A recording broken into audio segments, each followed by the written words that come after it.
अल्लाह के नाम से शुरू, जो ज्ञान देने वाला है, वही प्रशंसनीय है और वही पूजनीय है। हेलो फ्रेंड्स, पिछले वीडियो में हमने देखा कैन का उपयोग कैसे करेंगे। आज हम देखेंगे कुड। कुड ये जो हेल्पिंग वर्ब है, ये रिक्वेस्ट करने के लिए इसका उपयोग होता है और इसके साथ हमेशा प्लीज आता है।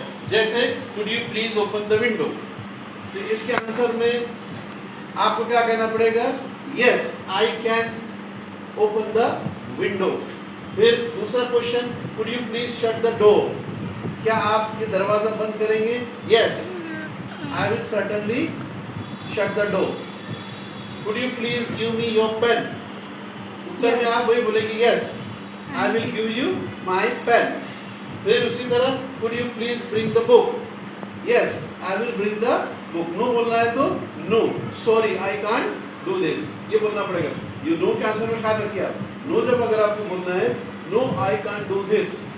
फिर fifth, could you please help me, अगर आपको यस बोलना है तो yes I can help you या I will surely help you.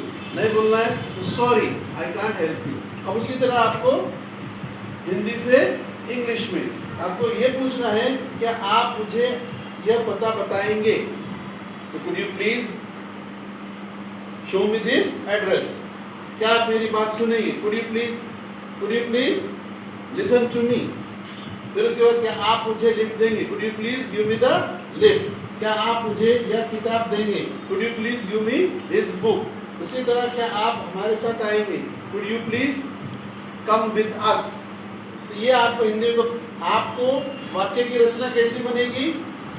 पहले लाना है कुड, फिर लाना है सब्जेक्ट, फिर लगाना है आपको प्लीज, फिर लगाना है वर्ब और फिर आएगा आपका ऑब्जेक्ट। इस तरह से आपको ये रिक्वेस्ट के लिए उपयोग होता है, ये ख्याल में रखना।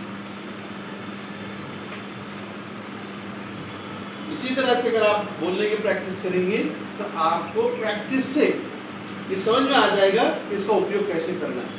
और यदि आप वाकई अंग्रेजी सीखना चाहते हैं तो उसके लिए जो मैं आपको हर बार कहता हूँ कि ये चीज़ें करना बहुत ज़रूरी है। Sir, first of all English पढ़ना, read English. Second, underline the difficult words. Third, write those words on a piece of paper.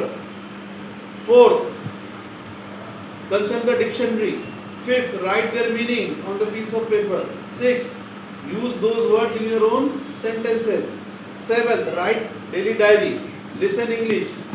अगर आपको कोई difficulty है तो ask about your difficulty to your teacher, to your parents, to your friends. फिर उसके बाद write daily diary.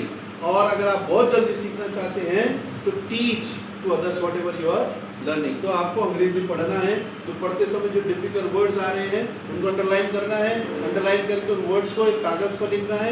फिर उसके बाद डिक्शनरी में उसके मीनिंग्स देखने हैं, उन शब्दों का उपयोग करना है। फिर डायरी लिखना है, अंग्रेजी सुनना है, अंग्रेजी news, podcast, bulletin, talk show. फिर उसके बाद आपको अंग्रेजी में सोचना है, फिर आपको अंग्रेजी लिखना है, डेली डायरी।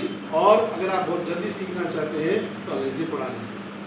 तो जाते जाते एक और रिक्वेस्ट, इस चैनल को आप सब्सक्राइब कीजिए, शेयर कीजिए और कमेंट कीजिए। Thank you very much. See you till we meet again.